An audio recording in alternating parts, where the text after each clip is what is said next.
to Don Sherman. Don, how are you doing today? I'm doing great. Good to have you. And, ending a live video. No, don't end it. All right. And we've known each other since we first met in 2009 here. Long time. Time has flown by. Yeah, really. It was like a bat of the eye. You were chubby back then. I was, man. I was really obese. I was walking with a cane, handicapped and everything, and drinking way more than my share and the other person's share probably at that time.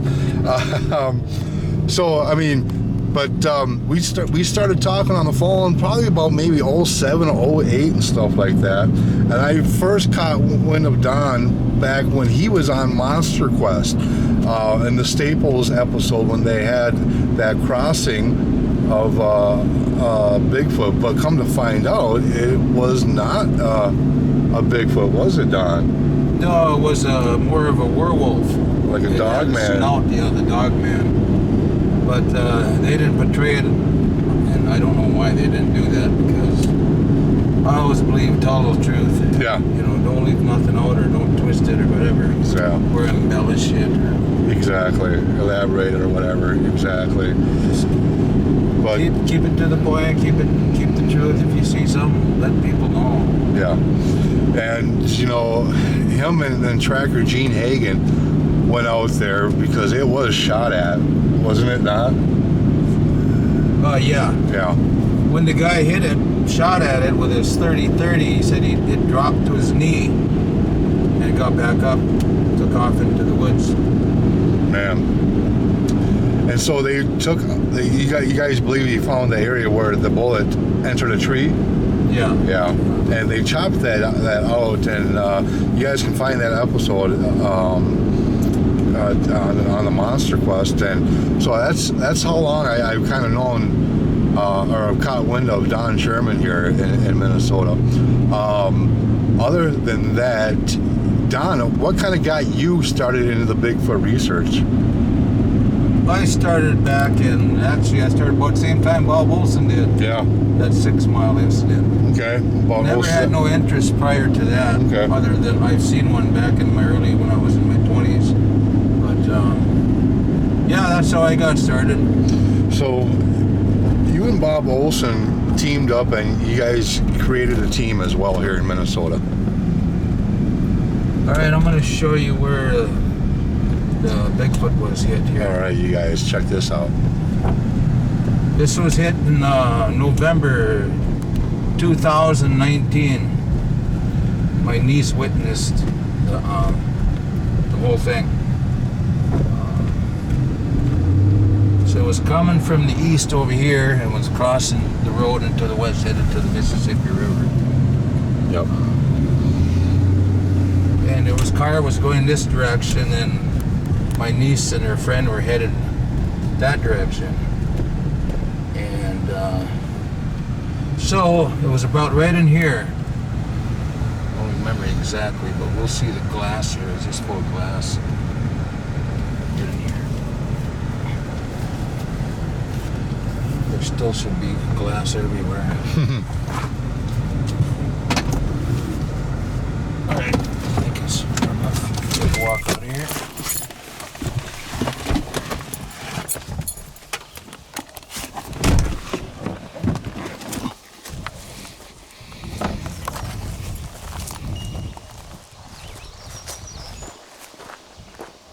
I picked up the windshield.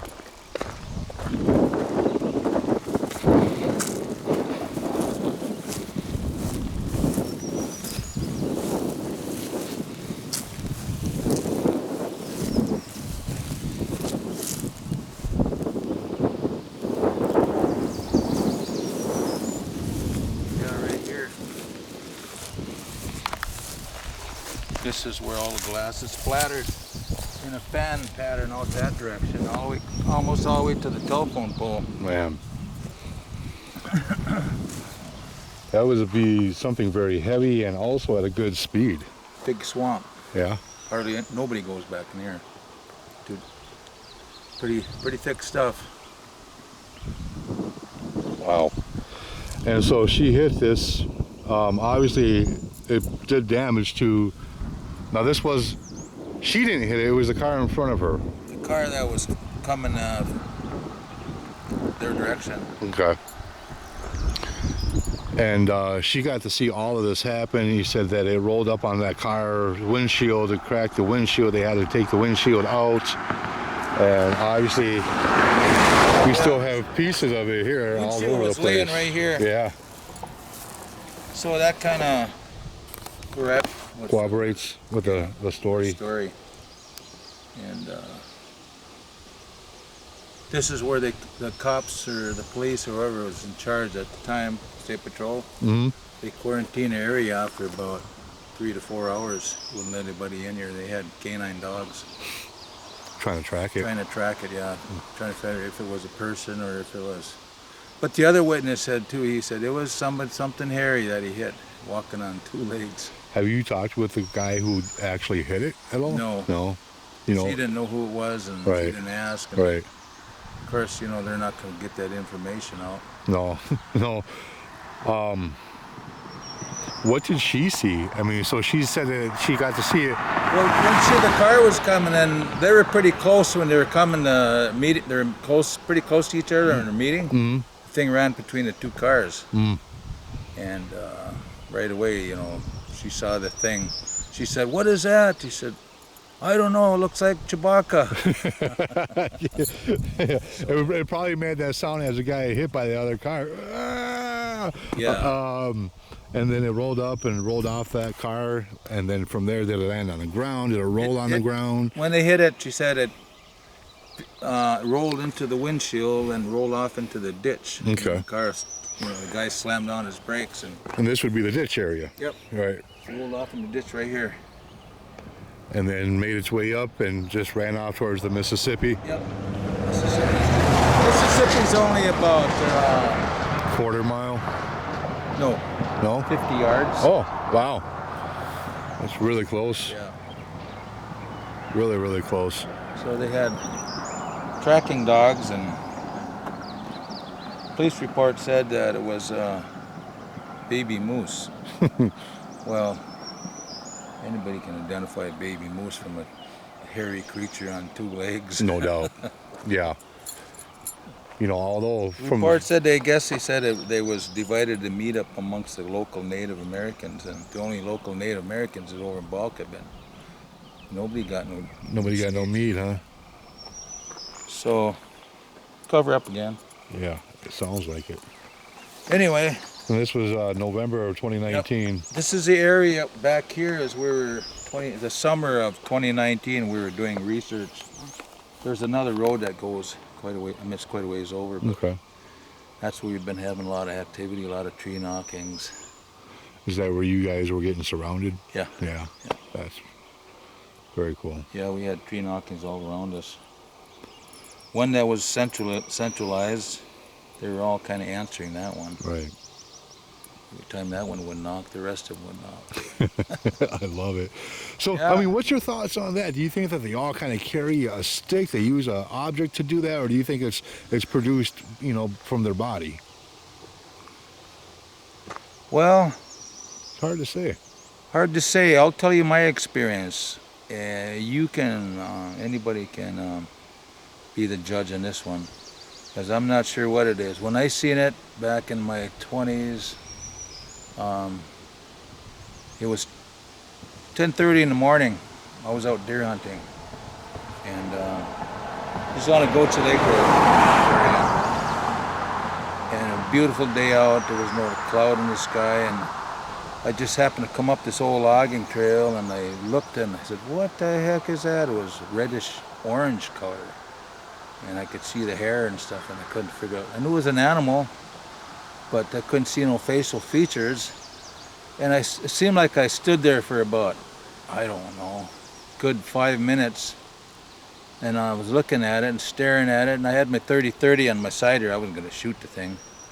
You never shoot at anything you don't identify. Exactly, yeah. Anyway, so, and all of a sudden there was a big tree knock. It sounded like it was only like 20 feet from me. Bang! So I turned to look, and there was no underbrush, so I could see a long ways. And I looked again, and what the heck?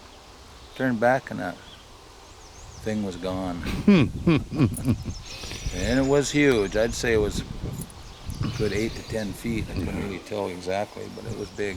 So the one in front of you, I mean, obviously that tree knock was to throw off your attention from the one in front of you. Was it telepathic or was it in my head? Right. Hard to say, you know. Yeah. Pretty was strange. No doubt. Yeah, it sounds like there could have been at least two of them. The one that you caught, you know, right in front of you, and the other one saying, "Oh my gosh, it's caught! I got to help it out," and distracting you with a tree knock or something. Well, there was no other one. There was only one. Really? Oh man, huh? Because I could see all the way across the swamp. There was nothing there. Oh man. Unless it was invisible. Invisible. Right on. And so then now, what we're gonna do is you're gonna take me to a spot. There we go. I'm gonna take you to. We're gonna go on an expedition. We got the swamp beast over there. Yeah. He's got the side-by-side out. We got some gear. He's got his gear. I got a very minimal gear here with me as well. And we're gonna go check out an area where they're doing some logging. Or no? We're gonna be going across to where the Bigfoot came because there's more than one around here. Yes, there is. I'm gonna take them to a spot where hardly anybody goes, and there's actually a trail that these Bigfoot use, and that's where I've got my camera up. Okay, all right. So I'm gonna try to go back there, then we'll see how much time goes, see what it looks like, then maybe we can go across the road and take you to another area that's pretty remote. Right on. So you guys stay tuned. We'll be right back, and don't go nowhere.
First spot, way too bad. Loading up when I go to a different location.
That'd be cool to put a tree stand back in here. Sasquatch stand, or what are you gonna call it? Right, observation. All-purpose stand. There you go.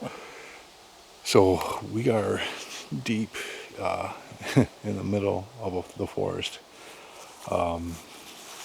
The habitat reminds me of the PNW, the Pacific Northwest. It's very deciduous.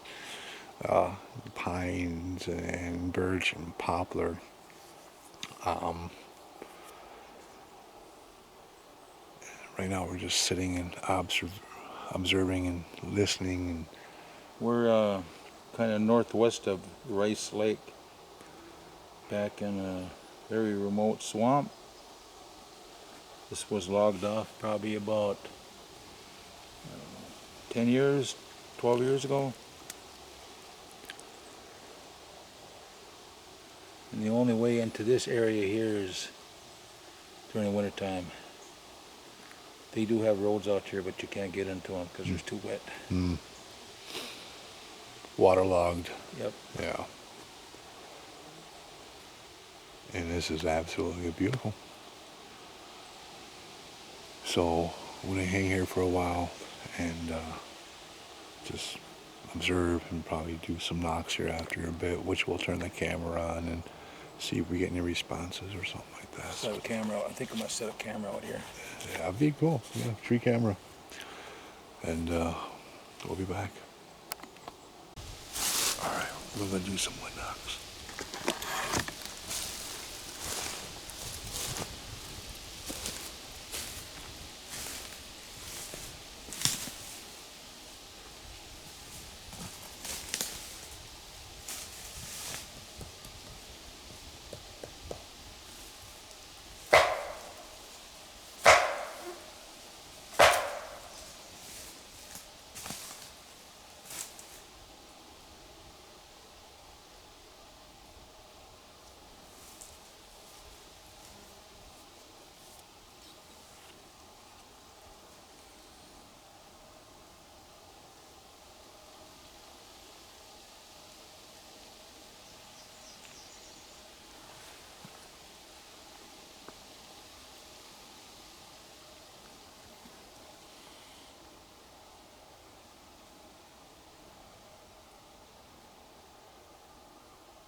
Yeah, we probably should head back because there's big storm clouds coming. What do you think? Well, it'd be wise. Yeah. I can definitely tell there's a coolness going on in the air.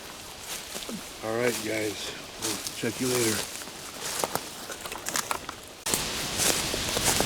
So I'm doing this, and I just was talking with Don about this, is that for the past 21 years of researching, is that when a storm front's moving in, that the activity is like no activity. And he says, yeah, pretty much.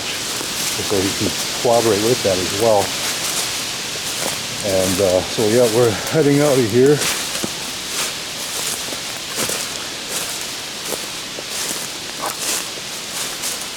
It's going to be a good one the way the wind is blowing while we're in here.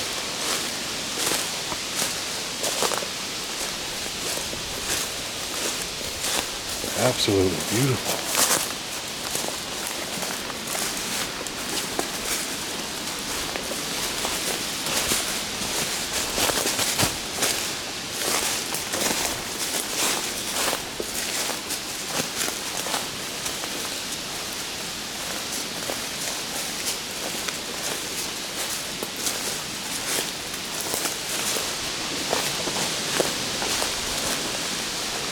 Alright guys, thanks for watching.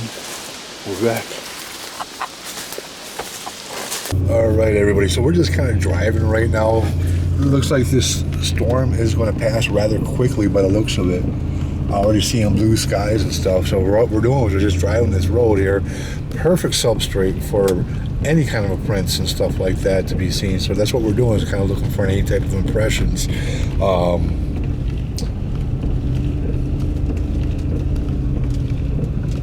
Totally forgot what I was just going to say.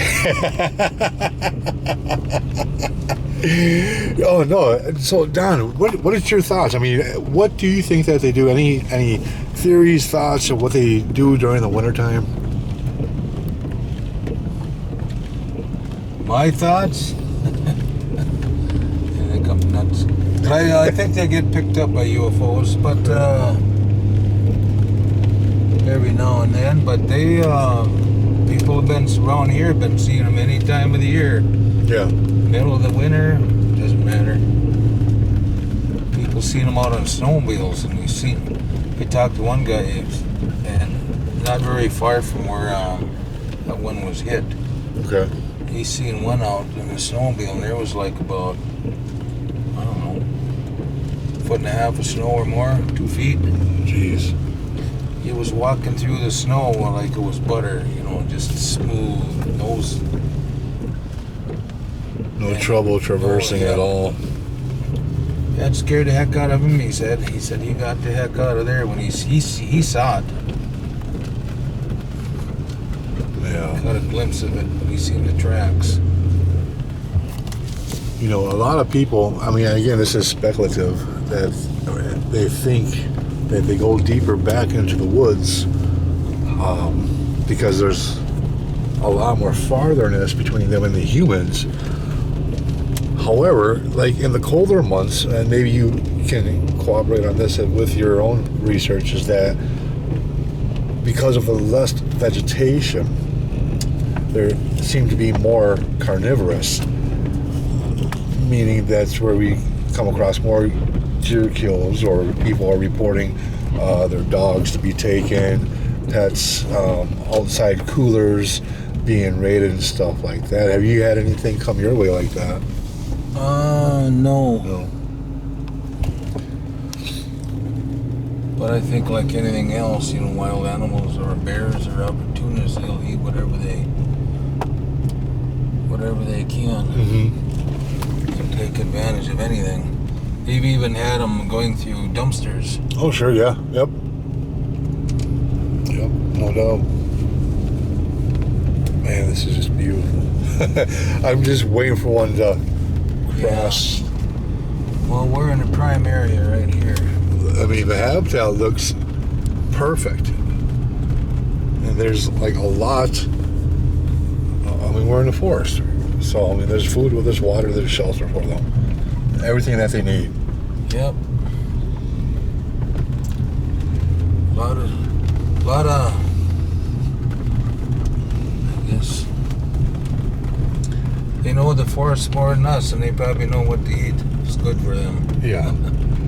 You know, which is funny. Who knows? Maybe they'll live 1,000 years. Yeah. Any thoughts of them utilizing caves or mine systems, subterranean, to help them get through the wintertime? Yeah, that's a possibility.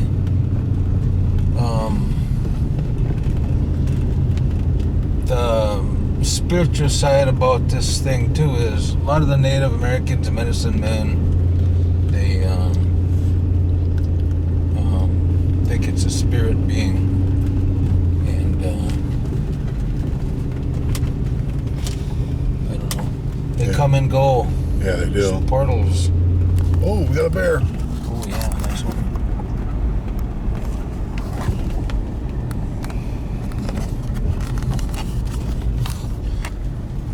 Welcome has always been a activity of a lot of UFOs and paranormal activity and Bigfoot.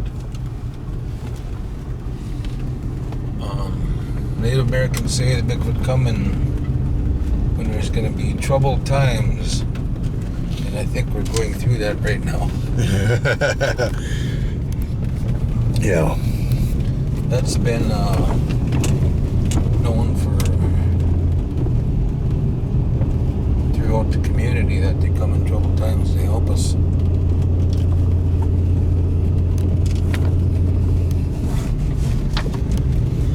What's your thoughts on that? You know, I have no idea.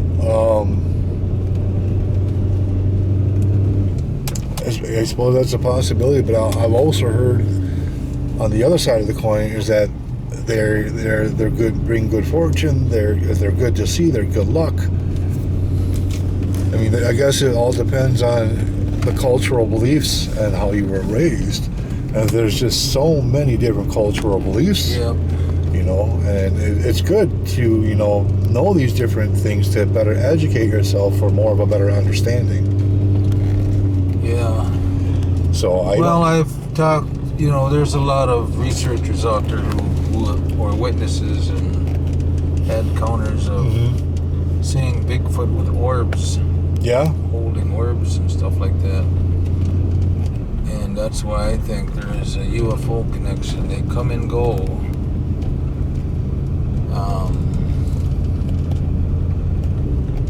Is this a prison planet for them? I don't know. What are they doing here? Why are they letting them off here? Well, there's a big UFO thing going on where they're gonna start telling the truth about UFOs and aliens. Area 51. Yeah. They're starting to come out about this. Yeah. Time will tell. So, yeah, right? there could be anything. UFO connection, who knows? Yeah. The people say the lizard people are already amongst us. Right. What have you heard anything about like the sheep squatch or the goat man or anything? I've heard about the goat man. Yeah. Huh. And there's I heard there was a connection between that and a UFO as well. Yeah, I'm sure there is. There's people been seeing some strange creatures, like the Mothman. Yep. Mothman. No footprints yet. I didn't even go to check, but when that bear crossed the road, we should have checked the substrate, huh? Yeah, really. Huh. I didn't have this trailer on here, I'd back up. Right.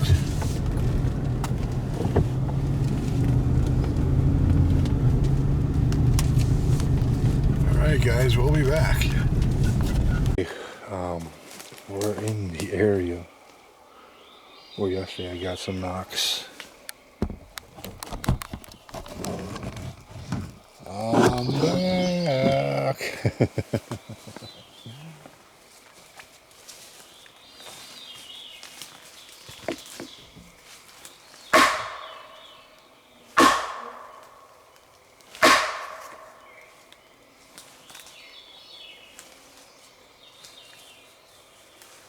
Do a couple more oils in there.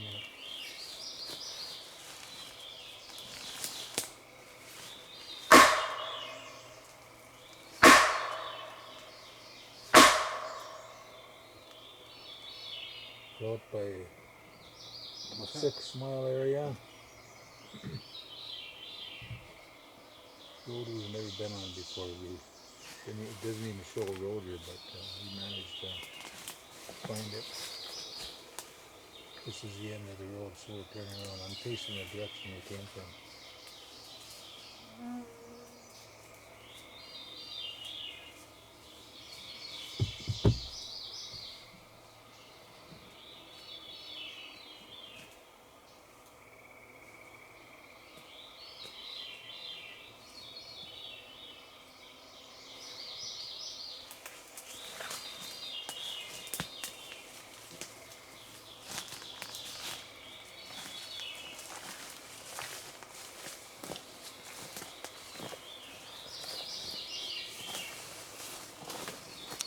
$8.51.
Oh, thanks for buying our beer last night. Happy to do it.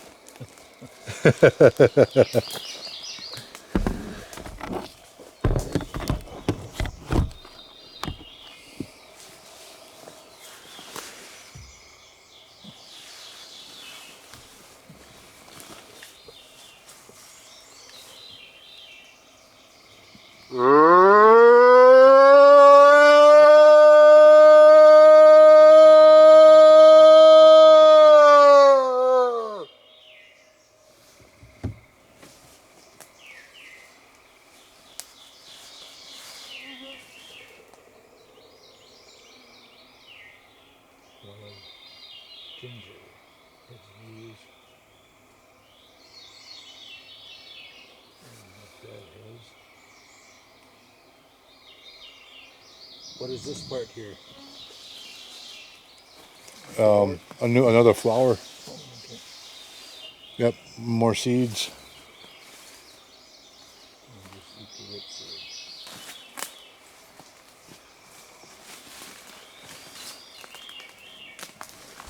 And this is what they look like right here. Oh yeah, yeah.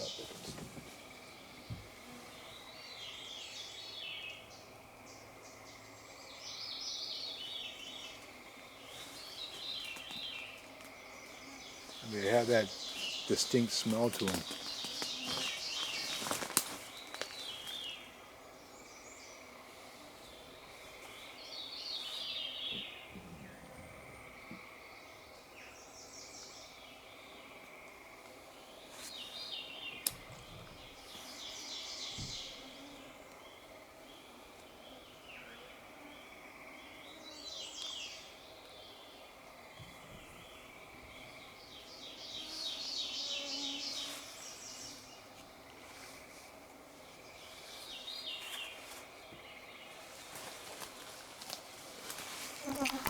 Be back.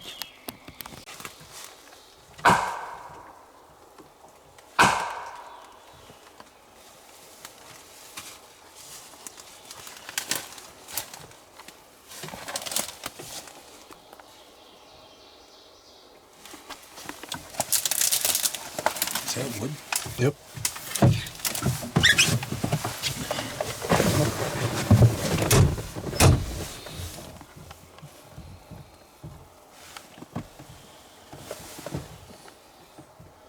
Got quite a few of these.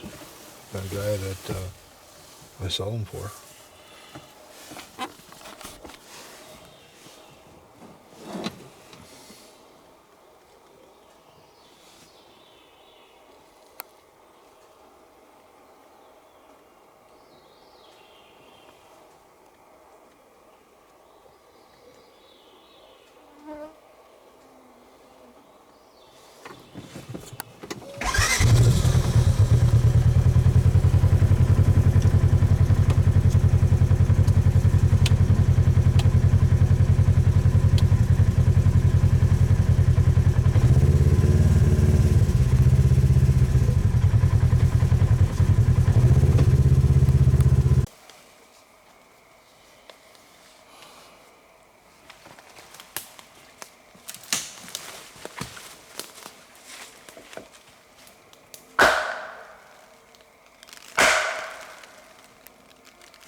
Time is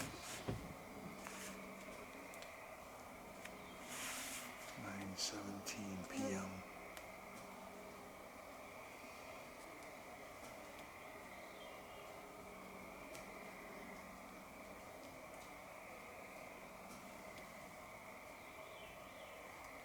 I'm wondering, it's not a twig, it's a ginger root.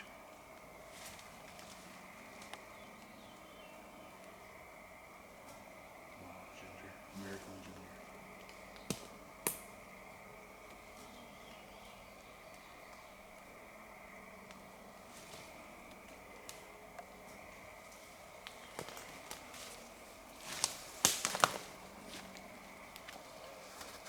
So that storm passed, obviously.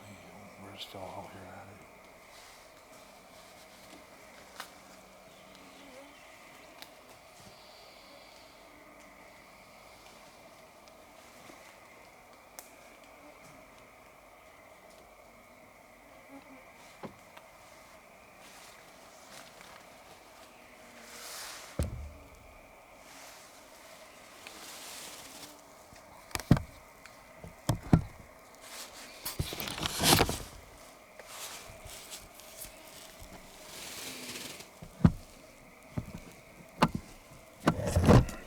There we go.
Bless you.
Stay tuned.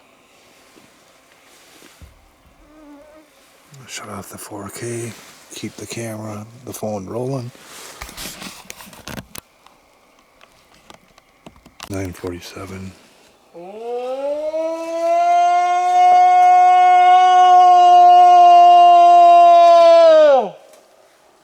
Beautiful.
I suppose it's like anything else. They don't want to be walking around the woods when it's wet.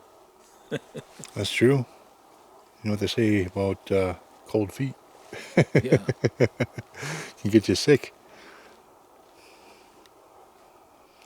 You know, and that's kind of a good subject. I mean, as far as their immune system goes, maybe they do gotta be. I mean, who really knows? It's all speculative, but I wonder how cautious they are of putting themselves out in the elements like we are right now when it's wet and cold and stuff like that. I guess they would only have to, maybe only for survival food, or if it came down to it that they needed to eat, or They holy probably eat a smokes. heck of a lot better than we do. Yeah, I just seen Saw some? a firefly. Oh, Well, it was like a reddish color, just a blink. wow.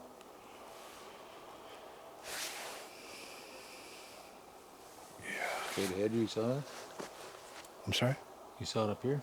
Yeah, it was up into the loft.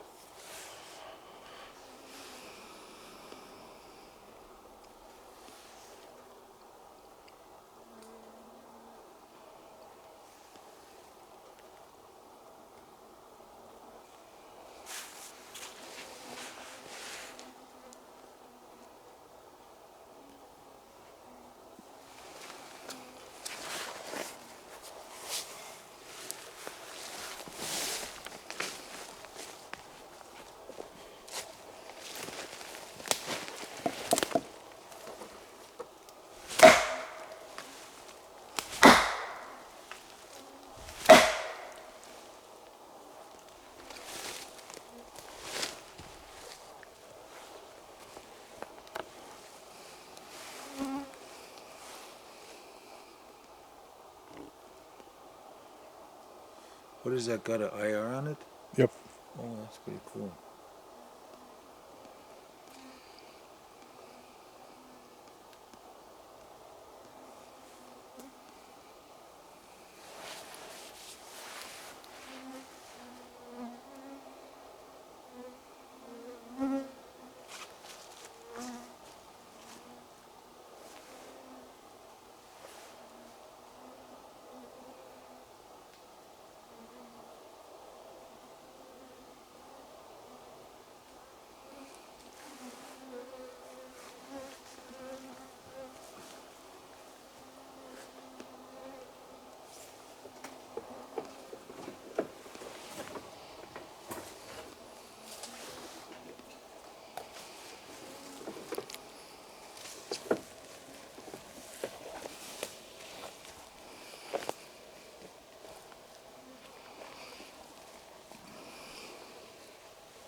Till 6 p.m.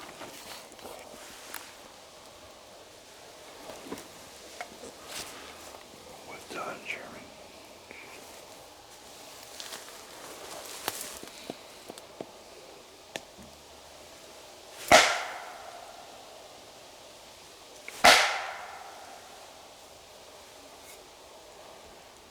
I first did 3 knocks, and now there's 2.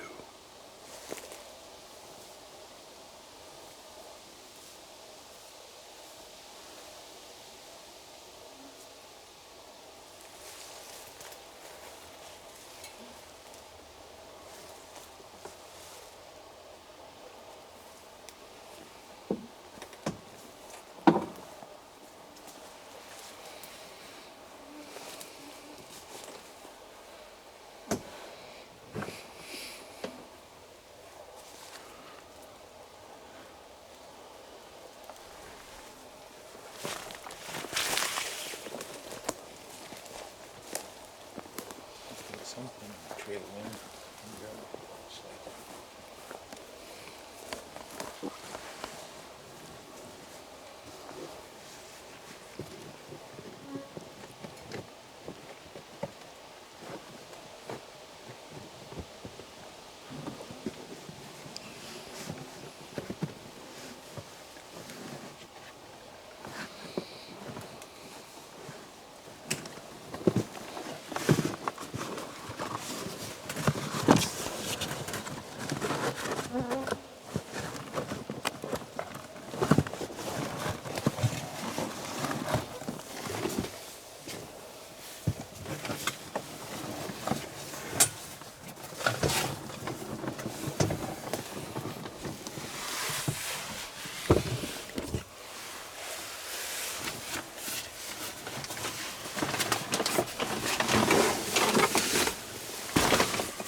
Something walking through here.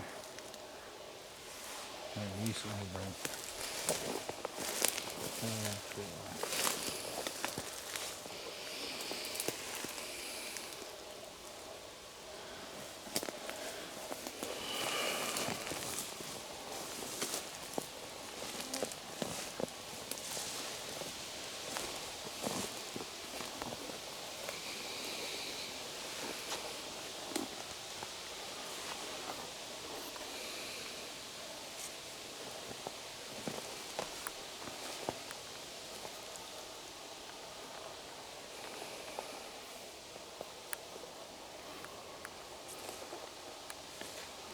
No response to the wood knocks.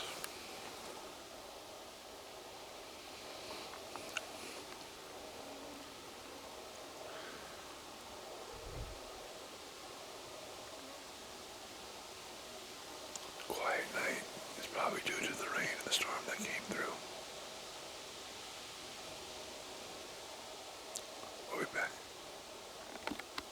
Alright, well, as I am pulling away from Don's house, we had a good time. We didn't have any activity, but we had a great time talking and sharing stories and picking each other's brains. It was a good time.